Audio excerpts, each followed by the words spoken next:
السلام علیکم ورحمۃ اللہ وبرکاتہ۔ امید ہے کہ آپ سارے کے سارے اچھے ہوں گے، اور آج سب سے پہلے ہم آپ کی خدمت عالیہ میں یوم جمہوریہ کی ساروں کو مبارکباد دیتے ہیں، اور ہم بس اللہ سے دعا گو ہیں کہ اللہ اس یوم جمہوریہ کے موقع کو ہم سب کے لیے صحیح آزادی کا جو معنی ہے وہ ہمارے لیے ہمارے حق میں کر دے، اور ہم سب کو صحیح آزادی مل جائے، یہ بس اللہ سے امید کرتے ہیں۔ آج ہم آپ سے بات کریں گے جمہوریت کو لے کر، کہ جمہوریت اصل میں کیا ہے، اور اس کی ابتدا کب سے ہوئی، اور کیا ساری چیزیں اس کے پیچھے ہوئی ہیں۔ تو میرے عزیز دوستو، جیسا کہ ہم سب کو پتا ہے کہ ہمارا ملک کچھ سال پہلے تقریباً ایک یہ وقفہ ہوا ہوگا، ایک 70-80 کے سال کے وقفے سے پہلے،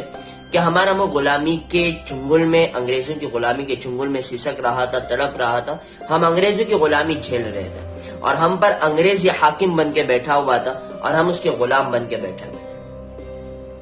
پھر ہمارے آبا و اجداد اور ہمارے اسلاف نے، خاص طور سے علماء کرام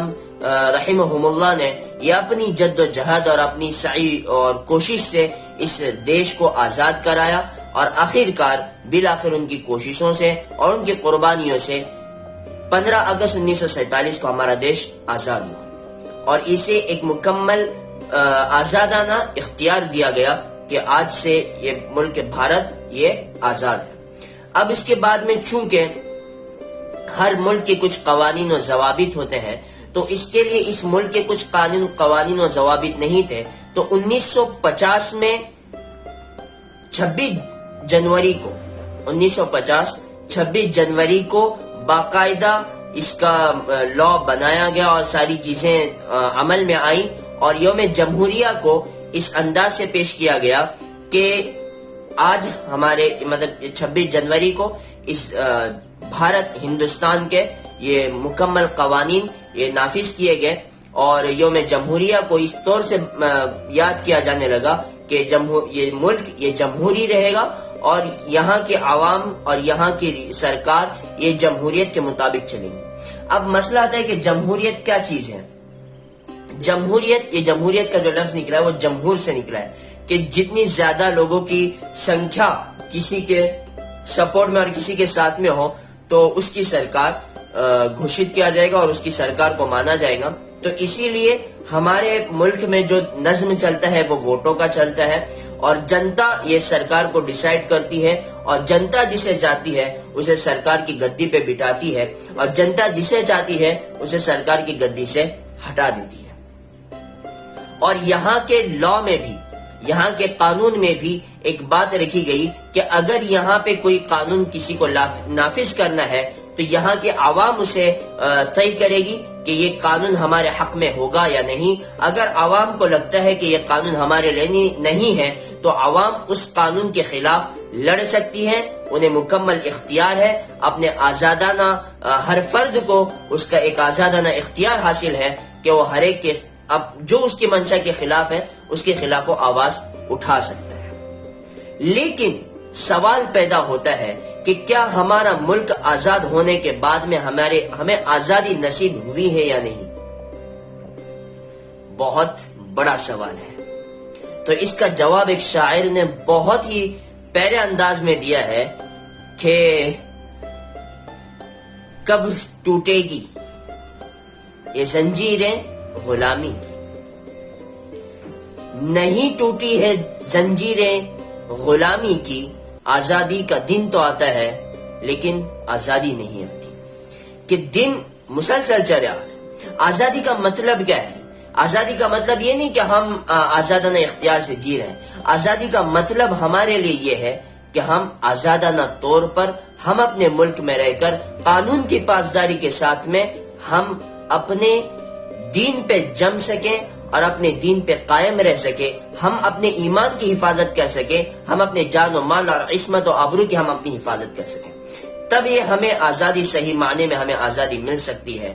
لیکن ہم اپنی قولی اعتبار سے تو ہم آزاد ہیں، لیکن ہم عملی اعتبار سے انگریز کے اب تک ہم غلام ہیں، یہ غلامی ہم نے اب تک چھوڑی نہیں ہے. ہم ان کے کلچر کو ہم اپنا رہے ہیں, بلکہ جو کہ ایک ملک ہمیں جو آزادانہ اختیار جو دیتا ہے کہ ہم آزادانہ طور پر ہم اپنے دین پہ جم سکتے ہیں, اپنے دین کی نشر و اشاعت کر سکتے ہیں, وہ آزادانہ اختیار ہم حاصل نہیں کر رہے. ہم آزادی کے لیے لڑ رہے ہیں. وہ کیا ہے کہ آزادی تو مل گئی ہے, لیکن ہمیں جو صحیح معنوں کی جو آزادی ہے کہ ہم دین پہ جم سکیں, دین پہ چل سکیں اور اپنے اسلام کے کلچر کو ہم اپنی زندگیوں میں لا سکیں, وہ اب تک ہم نے نہیں کیا ہے. اب تک ہمارے کلچروں میں وہی انگریزوں کی غلامی ہے اور وہی انگریزوں کا چال ڈھنگ اور اسی کو پڑھا لکھا تعلیم یافتہ طبقہ سمجھا جاتا ہے جو انگریز کے چالوں اور ان کے کلچر میں پلے بڑھے اور ان کے طور طریقے پہ جو چلے, انہیں وہ آج کا ہمارا معاشرہ اسے ہی تعلیم یافتہ سمجھتا ہے. لیکن یہ آزادی, اس کا مطلب یہ نہیں ہوتا کہ ہم آزاد ہیں. ہاں, ہم آزاد ایسے جسمانی اعتبار سے آزاد ہو چکے ہیں, لیکن ہمارے ذہن اب تک غلامی میں ہے. تو اس کی آزادی کی ہمیں فکر کرنی ہے کہ ہم آزادانہ ہو کر ہم اسلام پر جم جائیں, ہم آزاد ہو کر ہم اسلام دین متین کو ہم اپنے پلے میں باندھ دیں اور دین متین کو اپنی زندگی میں نافذ کر لیں اور اپنے قانون کی پاسداری کرتے ہوئے ہم اپنے حقوق کے لیے لڑتے رہیں. تب جا کے ہمیں اصل جمہوریت کا حق حاصل ہوگا. بس ہم اللہ سے دعا کرتے ہیں کہ اللہ اس یوم جمہوریہ کو ہم سب کے حق میں ایک صحیح معنی کا جو آزادانہ اختیار ہے وہ ہمیں نصیب فرمائے, اور بس اپنے دین متین کو اور دین متین پہ ثابت رہنے کے ہم سب کو توفیق عطا فرمائے. پھر سے ہم جاتے جاتے آپ سبھی کی خدمت میں یوم جمہوریہ کی مبارکباد کے پیش کرتے ہیں اور امید کرتے ہیں کہ انشاءاللہ آنے والے دنوں میں ہمیں صحیح معنوں میں آزادی نصیب ہو کر رہے گی. بس اسی پر آج کی ویڈیو کو ختم کرتے ہیں. امید کرتے ہیں اگر آپ کو ویڈیو پسند آئی ہو تو لائک کیجئے اور دوسروں سے بھی شیئر کیجئے تاکہ ہر کوئی آزادی کا صحیح مفہوم سمجھ سکے,